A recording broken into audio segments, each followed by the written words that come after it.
Contact నెంబర్స్ని, help line నెంబర్స్ని release చేస్తుంది air India. మరి ముఖ్యంగా మినిస్ట్రీ ఆఫ్ సివిల్ ఏవియేషన్ ఇక్కడ కాంటాక్ట్ నెంబర్స్ని, హెల్ప్ లైన్ నెంబర్స్ని ఇచ్చిన పరిస్థితి ఉంది. ఆ నెంబర్స్ని మరొకసారి నేను మీకు చెప్పే ప్రయత్నం చేస్తున్నాను. 011 ఎవరైనా ఉంటే కనుక ఈ నెంబర్స్ని నోట్ చేసుకొని వాళ్ళకి ఫార్వర్డ్ చేసే ప్రయత్నం చేయండి, లేకపోతే మీ సోషల్ మీడియా హ్యాండిల్స్లో పెట్టే ప్రయత్నం చేయండి. సో దట్ ఎవరికైతే నీడ్ ఉంటుందో, ఎవరికైతే అవసరం ఉంటుందో వాళ్ళకి ఈజీగా వెళ్ళే అవకాశం ఉంటుంది. 230 మంది అట్ ద సేమ్ టైం అక్కడ కుప్పకూలిపోయిన ప్రదేశం గురించి మాట్లాడుకుంటున్న సందర్భంలో వాళ్ళకి మరింత హెల్ప్ అయ్యే అవకాశం ఉంటుంది. కాబట్టి నేను నెంబర్స్ని రిపీట్ చేస్తున్నాను. 01124610843 9650391859. I repeat 01124610843 అలాగే 9650391859. ఈ రెండు నంబర్లకి కూడా కాల్ చేసి ఆ డీటెయిల్స్ని తెలుసుకోవచ్చు. కోఆర్డినేషన్ కంటూ కూడా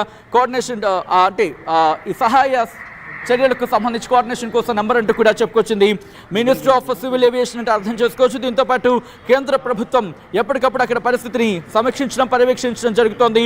ఆ దుమ్ము ధూళి ఇంకా కూడా ప్రాంతాన్ని పూర్తిగా ఆవరించేసిన పరిస్థితి ఉంది.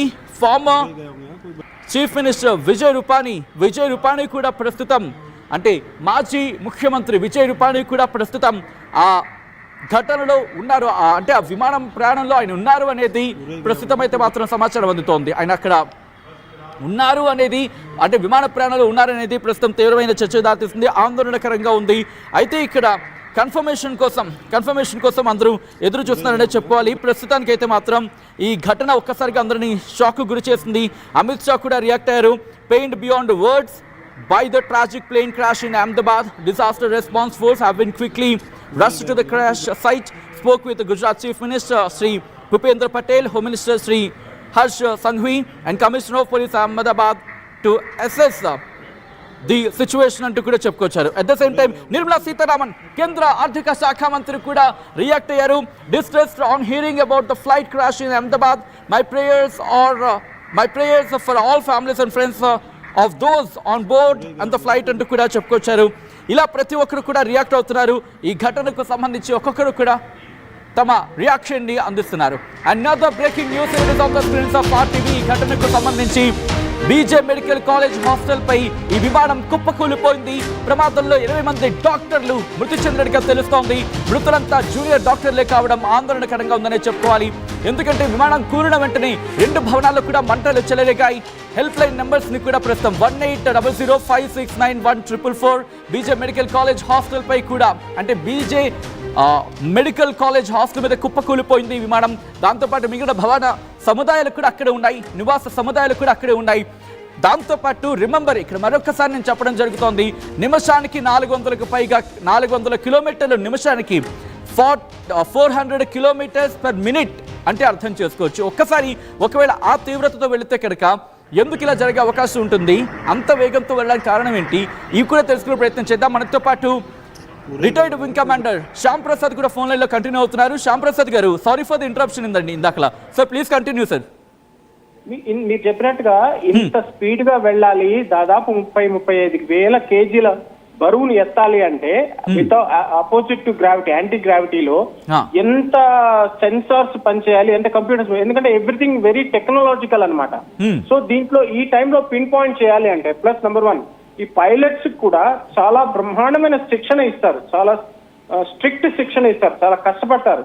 ప్లస్ వాళ్ళ హెల్త్ కూడా, వాళ్ళ రెస్ట్ అండ్ రికూపరేషన్ ఇవన్నీ పకడ్బందీగా జరుగుతాయి.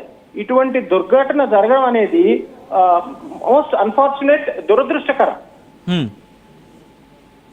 ఎందుకంటే అంత పెద్ద విమానాన్ని అంత స్పీడ్ లో తీసుకెళ్లాలి అంటే ప్రతి ఒక్క విభాగం, కంప్యూటరైజ్, ఏవియానిక్సే కాదు, కంప్యూటర్సే కాదు, ఫ్యూల్సే కాదు, ప్రతి వీల్సే కాదు, ఫ్రంట్ వీల్ అంటాం, రియర్ వీల్ అంటాం, ప్రతి ఒక్కటి కూడా పకడ్బందీగా జరుగుతూ ఉండాలి. ఇవన్నీ జరుగుతున్నప్పుడు ప్లస్ బర్డ్ హిట్ ఉండకూడదు, ఫ్యూల్ లీకేజ్ ఉండకూడదు, పైలట్ ఎర్రర్ ఉండకూడదు, ఇంజిన్ ఫెయిల్యూర్ ఉండకూడదు. సో అంత పైకి వెళ్ళిన తర్వాత టేక్ ఆఫ్ అయ్యేటప్పుడు ఆ 2-3 నిమిషాలు, ల్యాండ్ అయ్యేటప్పుడు ఆ 2-3 నిమిషాలు చాలా క్రూషియల్ గా అంటారు. ఆ తర్వాత పరిస్థితిని ఒకసారి టేక్ ఆఫ్ అయిపోయిన తర్వాత ఒక ల్యాండింగ్ ముందు క్రూజింగ్ అంటారు. క్రూజింగ్ లో కొంచెం రిలాక్స్ ఉంటుంది, అంటే రిలాక్స్ అంటే పెద్దగా రిలాక్సేషన్ ఉండదు పైలట్స్ కి, దేర్ ఆల్వేస్ ఆన్ హుక్స్ అన్నమాట.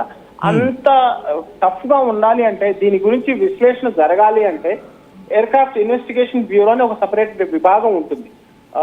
వీళ్ళు కూలంకుషంగా ప్రతి ఒక్క విషయాన్ని కూడా వీళ్ళు గమనిస్తారు, దాన్ని పర్యవేక్షిస్తారు, పరిశీలిస్తారు, ప్లస్ ఆ ఎవిడెన్స్ అంతా సేకరిస్తారు. రైట్. అంటే శ్యామ్ ప్రసాద్ గారు, ఇక్కడి ప్రమాదానికి సంబంధించి మాట్లాడుకునే సందర్భంలో తోక భాగంలో ఆల్రెడీ కాస్త మంటలుగా కనిపిస్తున్న పరిస్థితి ఉంది. సో ఈ నేపథ్యంలో క్రాష్ అయిన వెంటనే అంతలా పేలిపోవడానికి ప్రధాన కారణాలు ఏముంటాయి అనుకోవాలి? ఎందుకంటే మంటలు చెలరేగిన తర్వాత అది మంటలుగా కాదు, ఏదో ఒక బాంబ్ బ్లాస్ట్ అయినట్టుగా, అక్కడ ఏదో ఒక మిజైల్ స్ట్రైక్ అయినట్టుగానే కనిపిస్తోంది. అంటే ఆ లెవెల్లో అనిపించింది. అంటే ఏమవుతుందండి ఇంతటి ప్రమాదం ఈ స్థాయిలో ఉండడానికి కారణం? అంటే ఇప్పుడు దగ్గర 800 అడుగులు 1000 అడుగులు ఉంది కదా, వెడుగులు అయ్యేటప్పుడు వెనక భాగంలో ఇప్పుడు జస్ట్ టేక్ ఆఫ్ అవుతుంది, చాలా దూరం ప్రయాణం చేయాలి కాబట్టి విమానం ఫుల్ ఫ్యూల్ నిండుగా ఉన్నదన్నమాట. ఆ ఫ్యూల్ మొత్తం రెక్కల దగ్గర అంతా ఫ్యూల్ ఉంది. దానికి ఏమాత్రం చిన్న రాయి అయినా చాలు. నేను అన్నాను కదా బర్డ్ అన్నాను కానీ బర్డ్ కన్నా చిన్నది రాయి ఎంత తగిలినా కానీ పేలిపోయేది ఏంది ఫ్యూల్ అంటే కంబస్టిబుల్ ఫ్యూల్స్ అన్నమాట. అవన్నీ ఒక్క చిన్న రాచుకున్నా గానీ మొత్తం బ్లాస్ట్ అయిపోతుంది. ఒకసారి బ్లాస్ట్ అయిపోయిన తర్వాత ఒకసారి పైలట్ కనుక ఇంజిన్ ఫెయిల్యూర్ అయింది లేదా ఫ్యూజులేజ్ లో ఏదైనా దూరింది అన్నప్పుడు పైలట్ ఏం చేస్తాడంటే వెంటనే ల్యాండ్ అవడానికి ట్రై చేస్తాడు. సో టేక్ ఆఫ్ అయిన వెంటనే ల్యాండ్ అప్ చేయాలంటే 2 సంక్లిష్టం, విమానం తట్టుకోగలగాలి. సో ఆ మంటలు ఎక్కడి నుంచి వచ్చాయి? ఫ్యూల్ కాలిపోవడం వల్ల మంటలు వచ్చాయా? ఫ్యూల్ ఎందుకు కాలింది? ఫ్యూల్ లో ఏమన్నా ఇరుక్కుందా? ఏదన్నా హిట్ అయిందా? లేదు విమానం కింద భాగం పూర్తిగా లేవలేకపోవడం వల్ల దేనికన్నా గోడకో చెట్టుకో కొట్టుకొని అప్పుడు బ్లాస్ట్ వచ్చేదా? ఇవన్నీ ఇన్వెస్టిగేషన్ లో తేలుతాయి. Right. I request Shyam Prasad garu ఒకసారి మీరు లైన్లో ప్రయత్నించండి. విజువల్స్ మీరు చూస్తున్నారు. ఈరోజు జరిగిన ఎయిర్ ఇండియా 171 ప్రమాదానికి సంబంధించి ప్రస్తుతం రెస్క్యూ ఆపరేషన్స్ కొనసాగుతున్నాయి.